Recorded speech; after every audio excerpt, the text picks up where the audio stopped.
صلاح الدین ایوبی کو جب مصر کا گورنر مقرر کیا گیا تو سلطان صلاح الدین ایوبی مصر تشریف لائے تو خادمین کہنے لگے کہ حضور آپ بڑی لمبی مسافت کر کے آئے ہیں، کچھ دیر آرام کر لیجئے۔ تو سلطان صلاح الدین ایوبی نے کہا کہ میرے سر پر یہ جو دستار رکھی ہے، یہ میں نے جب سے اپنے سر پر رکھی ہے میری نیند حرام ہو گئی ہے۔ تو کہا حضور آپ اتنا لمبا سفر کر کے آئے ہیں، کیا طعام اور آپ کچھ آرام پسند نہیں کریں گے؟ سلطان صلاح الدین ایوبی نے کہا مجھے وہاں لے جاؤ جہاں میرے فرائض میرا انتظار کر رہے ہیں۔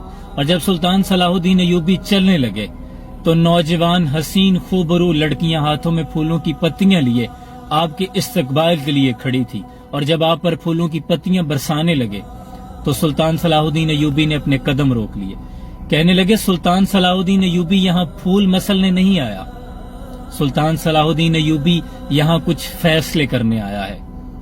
کیا تم مصر سے بھی اسلام کا پرچم اتروا دینا چاہتے ہو؟ کیا تم نہیں جانتے کہ مسلمان کی زندگی پھولوں پر سونے والی سیج نہیں ہے؟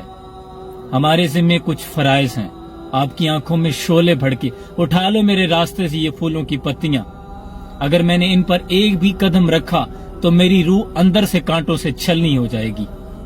سلطان صلاح الدین ایوبی ایسی گرجدار آواز میں بولا جیسے کسی کافر کا گلا کاٹ دیا ہو، اگر بچھانا چاہتے ہو میرے راستے میں تو وہ بچھاؤ جو مجھے پسند بھی ہیں۔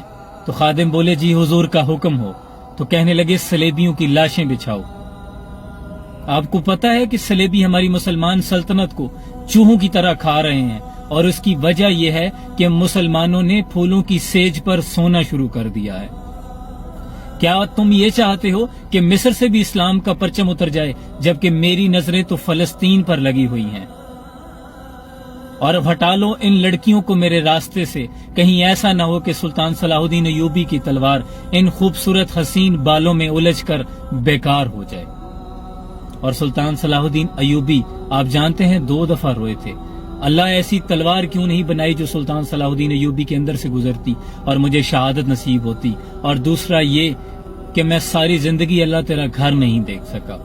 سلطان صلاح الدین ایوبی نے کوئی حج نہیں کیا، جیسے ہی پیسے جمع ہوتے حج کے لیے وہ کسی نہ کسی جنگ پر خرچ کر دیے جاتے۔ یہ تھے سلطان صلاح الدین ایوبی، اور یہ ہوا کرتے تھے مسلمانوں کے حکمران اور سپہ سالار، جن کے بارے میں حضرت اقبال کہتے ہیں یہ غازی یہ تیرے پر اسرار بندے، جنہیں تو نے بخشا ہے ذوق خدائی، تو نیم ان کی ٹھوکر سے صحرا و دریا، سمٹ کر پہاڑ ان کی ہیبت سے رائی، دو عالم سے کرتی ہے بیگانہ دل کو، عجب چیز ہے لذت آشنائی، اور شہادت ہے مقصود و مطلوب مومن، نہ مال غنیمت نہ کشور کشائی، کہ جن کا مقصد فقط اور فقط صرف اسلام کی سربلندی اور شہادت تھا۔